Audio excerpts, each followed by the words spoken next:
ओडिशा पई गर्व और गौरव राष्ट्रपति द्रौपदी मुर्मू सहित रात्र भोजन पई जयपुर झील देवस्मिता बेनिया राष्ट्रपति भवन निमंत्रण आसी आसंता साधारणतंत्र दिवस अवसर में विभिन्न राज्य एनसीसी कैडर मानक राष्ट्रपति सहित रात्र भोजन पर डका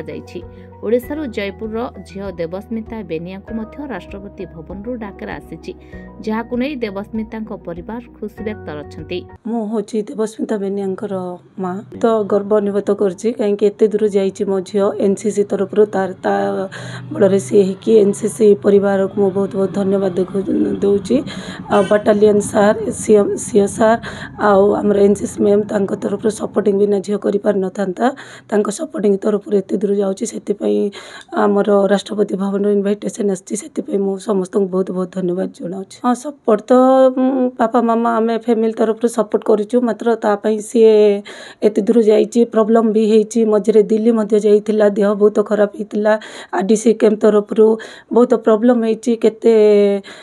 देह पा खराब होगी एग्जाम फेग्जाम बंद करके से एत दूर जाइए। जीवन रे से गोटे सिविल सर्विस आईएएस अफसर बनवाई मु स्वप्न रखी झीर लक्ष्य अच्छी भी तो बड़ गर्वर कथा राष्ट्रपति भवन रु एमती तो समस्त को आसे नहीं जो एनसीसी तरफ राष्ट्रपति भवन जो इनभाइटेसन आसी मो बहुत गर्व अनुभव करुच्ची। मो ना हूँ श्रीमती संतोषिनी मुंडा मु ओडिया लेक्चरर ता सहित मु एनसीसी रो सीटीओ मध्य रही अच्छी आम विक्रमदेव विश्वविद्यालय रे। खुशीर सीमा तो कहले न सरे सार माने सेटा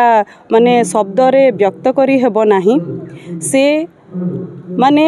होल आमर जेतिकी सर्वभारतीय माने स्तर रे कहले माने अतिक्ति हेबनी से गोटे ही पिला जी कि ओडिशा रु वर्तमान से राष्ट्रपति भवन को जाउछि डिनर पाई जोटा खाली आम ओडिशा पाई तो निश्चित भाव में पूरा गर्वर कथा किंतु यही आदिवासी अध्युषित अंचल रे जो राष्ट्रपति भवन को जो रास्ता कहले सेटा बहुत दूर किंतु यही माध्यम रे से पिला को जो आमर कोरापुट जिल्लारू जो जाउछि निश्चित भाव में सेटा बहुत बहुत गौरवर कथा से वर्तमान आम जदि देखिबा तार जो से प्रथम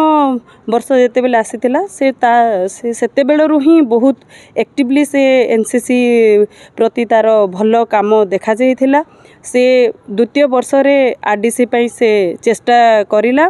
तापरे से मैडम मु सिलेक्शन हेबी कि नहीं बोलिकी से सबु बेले कहूतिला मु कहली मन भितर जदि दृढ़ संकल्प नेब आउ सकारात्मक भाव थिबो बेले दिने ना दिने निश्चित भाव में कहीं तुमे जाई पारिबनी तो से दृढ़ भावना रखिकी से प्रति फेज कैंप रे से चेष्टा करुथिला को भली भाव रे से जीव आ से दिने से सुजोग से हाथी नहीं थिला आ से दिल्ली आरडीसी पैरेड रे से माने मनोनीत होइकी जाइथिला तापरे मध्य जेते बेले से आसीछि माने से आरडीसी परे मध्य से बेले बेले कौन हुए पिला माने पाई जाती उच्च शिखर पहुँची जाती तापरे काहाकू मानंतिनी से सेमिति किछि करिनी से आसिकी भी ठीक भाव रे से तार मेहनत करिछि जहा फल रे से मेहनत पाई निश्चित भाव में आमर 2 ओडिशा बेटालियन रो सीओ सर गाइड मध्य रही सेठारे आ से राजीव गांधी प्रतिभा पुरस्कार ता सहित आहुरी माने बहुत बड़ पुरस्कार तार होची चीफ मिनिस्टर अवार्ड जोटा कि यही माने आम कोरापुट जिला देखिबा पई विरल आउ सेथि पई तार जो अवदान रही वर्तमान जो सिलेक्शन होती एटा पूरा होल ओडिशा रे गोटे ही झील जीव आम जी कि होची एई देवस्मिता बेनिया जे तृतीय वर्षर छात्री आ विक्रमदेव यूनिवर्सिटी एटा खाली आम यूनिवर्सिटी कथा मु कहूनी माने आम विक्रमदेव यूनिवर्सिटी एटा आम कोरापुट जिला पाई निश्चित भाव में गर्व आ गौरवर विषय। नुआ पीढ़ी कहले जदि एनसीसी रे मु कहबी जेहेतु मु निजे एनसीसी कैडेट थिली मु 2007 मसीहारे मु निजे होची आरडीसी रिटर्न कैडेट आउ मो समय रे मते मध्य जो राजीव गांधी प्रतिभा पुरस्कार हैला कि डीजी कमेडिएशन अवार्ड मो समय रे मते मिलथिला तो मु कहे पिला माननकु जदि आमको कोनोसी पुरस्कार मिलिला सेटा ठीक कथा किंतु आमे आमर जो जीवनर पथ अच्छी श्रृंखलित भाव में आमे रखिबा बहुत जरूरी जदि जीवन रे श्रृंखला नहीं ताहले आमे जेते जिंस को माने पाइले मध्य से पुरस्कार कोनोसी प्रकार मूल्य रुहेनी तो मु पिला माननकु यह ही कहिबी जे सकारात्मक चिंताधारा रखंतु पिला माने ता सहित मन भितर दृढ़ संकल्प रखंतु ताहले निश्चित भाव में खाली देवस्मिता कोन ए पृथ्वी रे थिबा समस्त व्यक्ति सेही भलिया मुहूर्त को पाई पारिबे। सबडे देवस्मिता एवं जयपुर विक्रमदेव विश्वविद्यालय पढ़ुंट आज दिन में पुओ झील भितर किसी तफात ना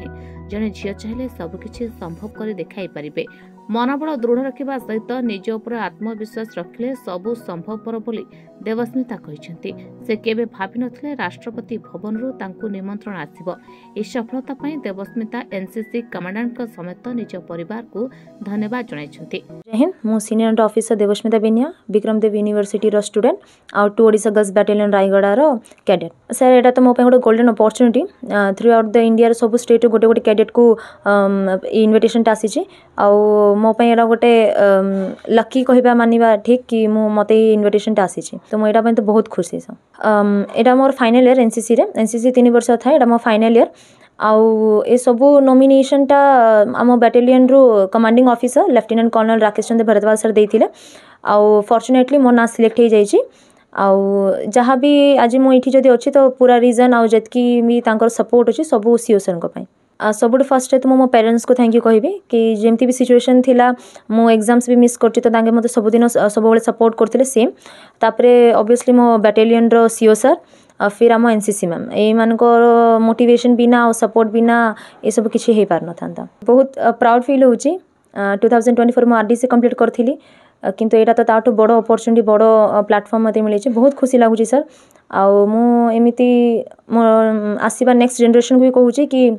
एबे जो अपॉर्चुनिटी हमको मिलूची आगे एते अपॉर्चुनिटी नथिला तो एबे जतकी अपॉर्चुनिटी मिलूची समस्त को ग्रेव करंतु आ एमती हम कोरापुट जो समस्त बैकवर्ड कहउचंदी सको बैकवर्ड न करके आगे नियंतु सर आपण जदी मानिबे तो महिला को सेमती कहिबे तो होची किंतु केबे भी को भी एबे तो जेंडर इक्वालिटी उठी गलानी किंतु सबु सेक्टर रे आपण देखिबे कि एबे फीमेल माने सबु आगे अछंती एयरफोर्स हो नेवी हो आर्मी हो सिविल सर्विस हो जहाँ भी हो सब जिनस रे एबे महिला कोठी भी पछै नांती से सेम मेल फीमेल रो इनइक्वालिटी जो थिला बे उठी जाय तो मु मानुनी कि महिला को पछे भाबीबाटा ठीक फॉर श्योर डिफेंस रे तो मु ट्राई करबी किंतु मो पापा रो स्वप्न अछि कि सिविल सर्विस रे मु इनपुट हेबी तो मु पूरा ट्राई करबी कि सिविल सर्विस हे जा मोर तेबे आगो को सिविल सर्विस रे जोग देबा पई देवस्मिता आशा रखिछन्ती। जयपुर मनदास को रिपोर्टर स्टूडियो।